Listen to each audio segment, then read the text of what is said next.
we're seeing a sell-off. And while I'm not saying you should jump into every stock that's down or that the market won't drop further, I will say this: we aren't seeing the signs of a true bear market, and that means opportunity.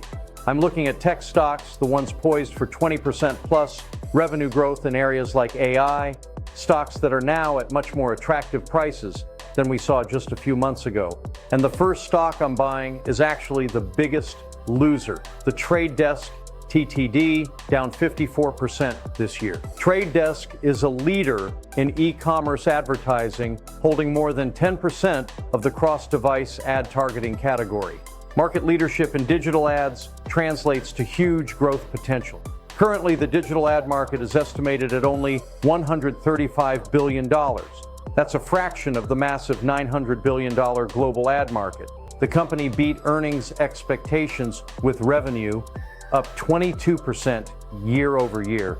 However, it missed sales forecasts, which caused the share price to drop. Still, sales are expected to grow by 18% plus this year and next. With expected revenue of $2.9 billion this year, the shares are now trading at under 10 times the price to sales valuation. This is the first time I can remember seeing it this low. Typically, this stock trades much higher, above 20 times price to revenue. Another stock I've had my eye on, but it always seemed too expensive, is ServiceNow Inc., NOW. It's down 25% since the January high. Agentic AI, which includes business automation and assistance, is really the first practical application of artificial intelligence, and it's only just beginning. This will be the next evolution. ServiceNow has a competitive edge, holding the number 1 or 2 market share position in IT operations, project management, and asset management. The company is positioned to lead in the shift to robotic processes, already serving over 8,000 global customers and boasting a 98% retention rate. Sales are projected to grow at a strong 19% pace through next year, with 2025 forecasts predicting $13.1 billion in revenue. The price has decreased to 16 times the reported sales, which is well below its valuation over the past year. While it's not dirt cheap, at 13 times this year's forecasted revenue, it would be a very good deal for this stock. Another AI-themed stock we've been watching is Arista Networks, ANET. This one has been hit hard, down 35% since mid-January.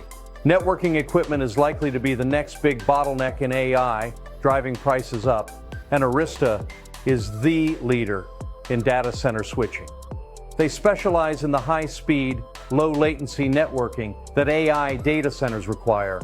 Their EOS software is a key differentiator, offering better programmability, automation, and scalability compared to Cisco's legacy systems. The unified operating system improves reliability, automation, and scalability across all of Arista's products. Demand for this type of networking should fuel Arista's growth at the forecasted 19% rate this year and next, with $8.4 billion in revenue expected for fiscal year 2025.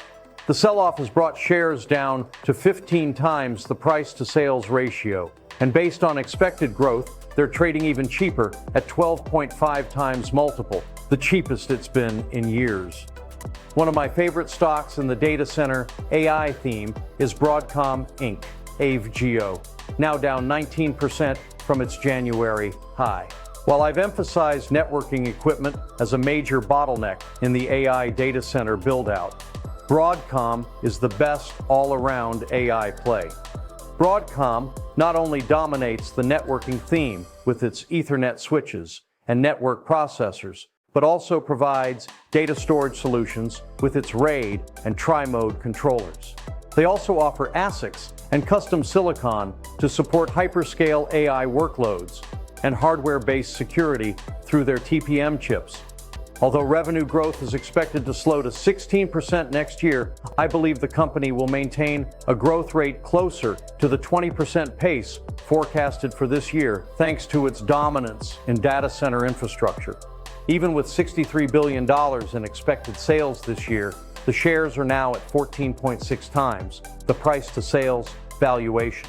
While not as cheap as some others, it's still a very good deal considering Broadcom's typical trading range. And finally, my favorite in the cybersecurity theme, CrowdStrike Holdings, CRWD, is still up for the year, but down 22% from its February high.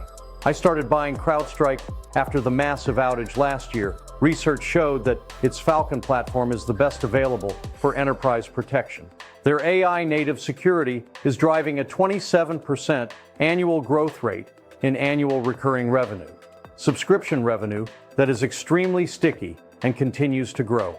CrowdStrike is a leader in AI-powered cybersecurity, which I believe will be the next evolution in the theme, with detection speeds fast enough to stop AI-driven threats.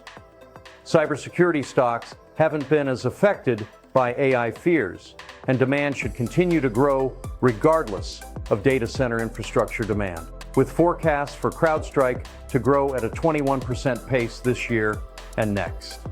The sell-off here has been relatively lighter, but the stock is still trading at 21 times the price-to-sales ratio. Based on this year's $4.8 billion revenue target, it's at an 18 times multiple, making it not as cheap as the others, but still a good dip opportunity. Want to see the stock indicator we use with up to 93% accuracy? Click the link in the description for VIP indicators.